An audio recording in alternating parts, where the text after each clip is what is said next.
नमस्कार बच्चों, learning time में आपका स्वागत है।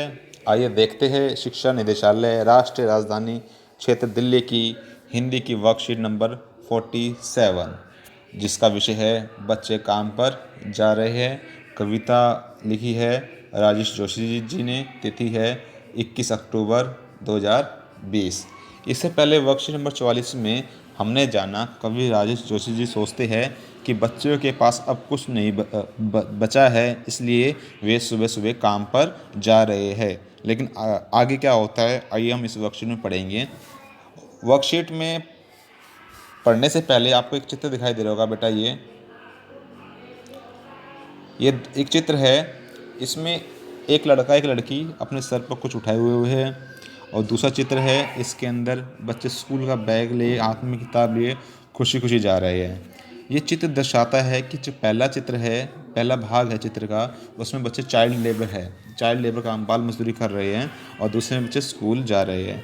तो इसमें ये चित्र में लिखा रखा है child labour not permitted at work place. किसी भी कार्यस्थल पर बाल मजदूरी करना एक गैर कानूनी विषय है।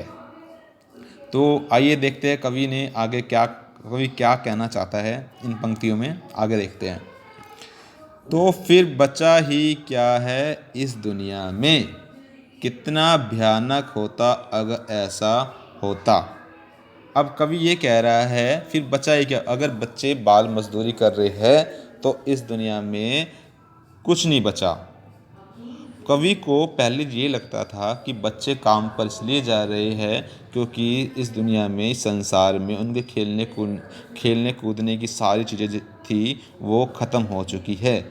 लेकिन भयानक है, लेकिन इससे भी ज़्यादा यह है कि सारी चीज़ें हस्ब मामूल, कि अब कवि निराश है, हताश है। उससे ये चीज़ स्थिति बहुत ही भयानक लगती है। उससे लगता है ये सारी चीज़ें है, बच्चों खेलने की सारी चीज़ें हैं, खेलने कूदने की, उसके बावजूद भी बच्चे काम पर जा रहे हैं। कभी यही देखता है कि आसपास सारी जगह दुनिया में खेलने कूदने की चीज़ें रखी हुई है, बची हुई है, फिर भी बच्चे काम पर जा रहे हैं, इसलिए उसको वह चिंतित है।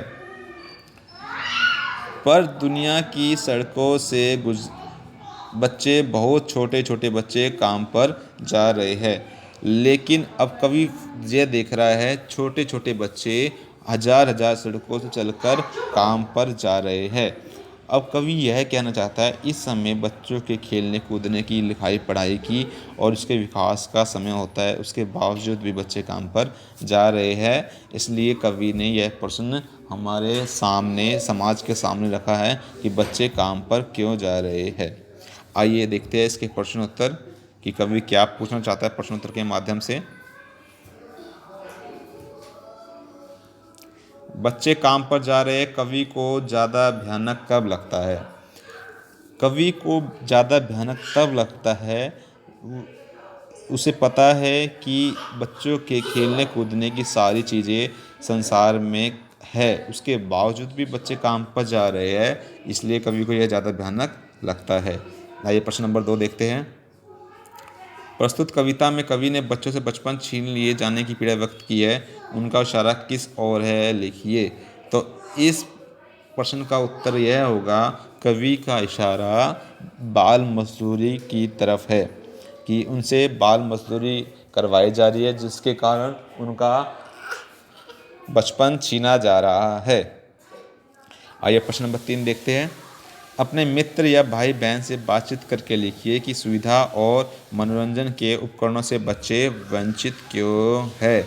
इस प्रश्न का उत्तर यह हुआ कि हमारा जो समाज है उसकी सामाजिक व्यवस्था और आर्थिक व्यवस्था बहुत ही ज़्यादा कमज़ोर है। हमारे समाज में आज भी 30% से ज़्यादा लोग गरीबी रेखा से नीचे है, जिनके कारण बच्चों को उनके माँ बाप के साथ मिलकर काम करना पड़ता है, इसलिए वे बच्चे सुविधा और मनोरंजन के उपकरणों से वंचित है।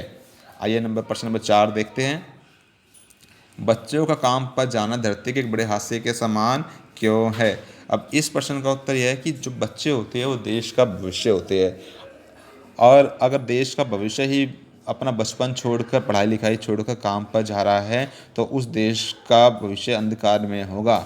इसलिए कवि को ऐसा लगता है बच्चों का काम पर जाना धरती के एक बड़े हादसे के समान है। आइए प्रश्न नंबर 5 देखते हैं।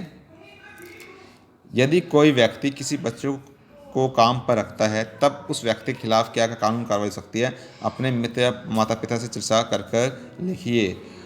तो बेटा इसका आंसर आपको स्वयं करना है। फिर भी मैं आपको थोड़ा हिंट देता हूँ कि हमारे समाज में बाल मजदूरी के लिए एक कानून बनाया गया है। अगर 14 साल से कम उम्र का कोई बच्चा काम करता मिल जाता है तो उसके मालिक को 6 महीने से लेकर 2 साल तक की सज़ा और 20,000 रुपये से लेकर 50,000 रुपये तक का जुर्माना देना पड़ता है।